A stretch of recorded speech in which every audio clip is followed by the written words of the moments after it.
Et le président a tellement entendu du français qu'il va s'exprimer en français.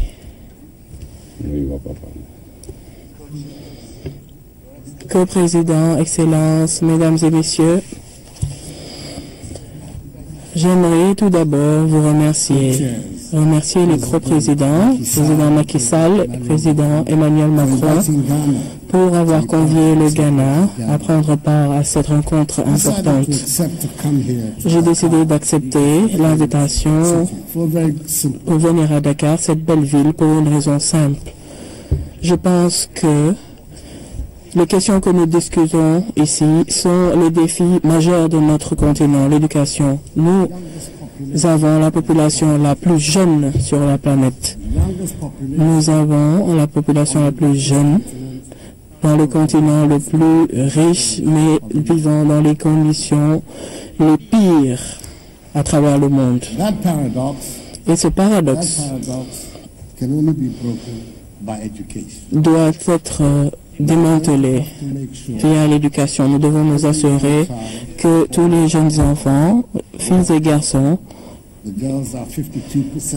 filles représentent 52% de notre population, donc elles ne doivent pas être laissées en rade. Donc je réitère, filles et garçons aient accès à l'éducation. Normalement, ces enfants ont accès à l'éducation, mais ils doivent avoir accès à une éducation qui leur permettra de faire face aux défis du 21e siècle. Donc, deux objectifs urgents, l'accès à l'éducation et la qualité de l'éducation qui va leur permettre de survivre dans ce 21e siècle. Nous avons déclaré au Ghana que nous sommes déterminés à ouvrir des opportunités pour tout le monde. Les 5 dernières années,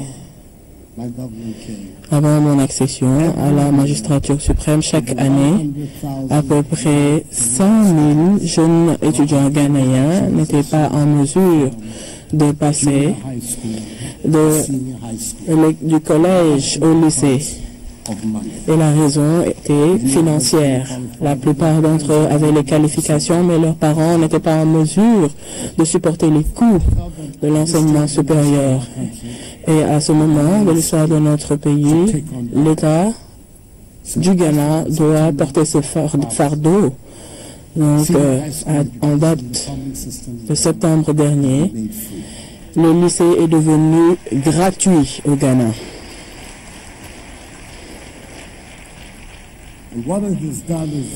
Et nous avons vu la tendance être renversée.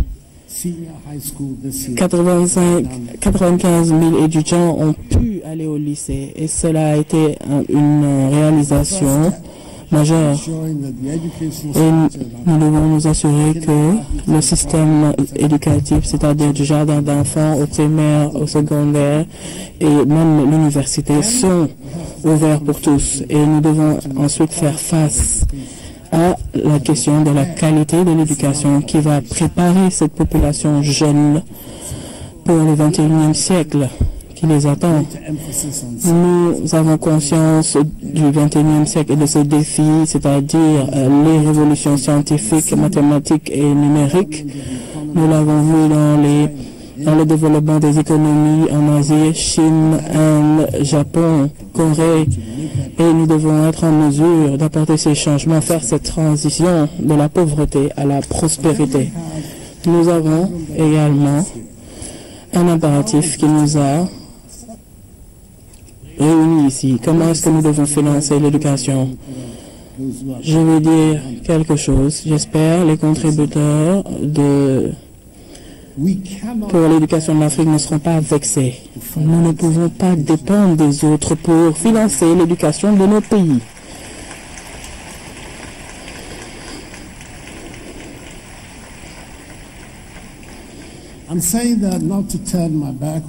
Je ne le dis pas pour paraître pour tourner le dos aux contributeurs, à ces nobles bailleurs qui nous soutiennent. Mais si notre politique dépend d'autres bailleurs de fonds. Si leur politique est réformée, nous allons souffrir. Mais si nous définissons des politiques qui s'adaptent à nos besoins, si nous définissons des politiques pour notre système, nous serons toujours au contrôle. Est-ce que les fonds sont disponibles sur notre continent? Oui. Nous en avons en abondance. Si nous éliminons la corruption, si nous boutons la corruption de notre continent, si nous nous organisons pour avoir des arrangements beaucoup plus prometteurs, beaucoup plus attractifs pour exploiter nos ressources, nous pourrons renverser la tendance. Si nous empêchons les fuites de capitaux, la commission de Thabo Mbeki qui a inspecté les fuites de capitaux hors de l'Afrique a estimé que durant les 10 dernières années, chaque année, 50 milliards de dollars américains sont envoyés hors de l'Afrique à des fins illicites. Pouvez-vous imaginer ce que ces fonds auraient pu faire si nous avions ouvert les yeux et que nous n'étions pas restés inactifs devant cette fuite des capitaux?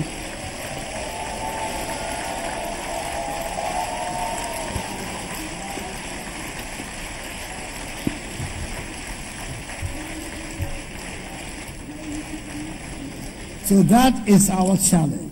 Cela est notre défi. Cela est notre défi.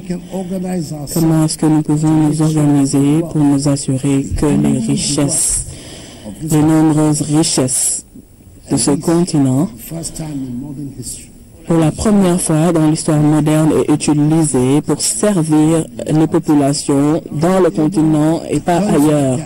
Si nous sommes en mesure de combler ce fossé, nous allons revenir ici à Dakar pour discuter de l'éducation, mais nous ne parlerons plus de financement. Nous parlerons de la qualité, nous parlerons des changements que nous devons opérer dans nos curriculums et l'accent qui doit être mis dans notre histoire, dans nos mouvements et dans notre sociologie.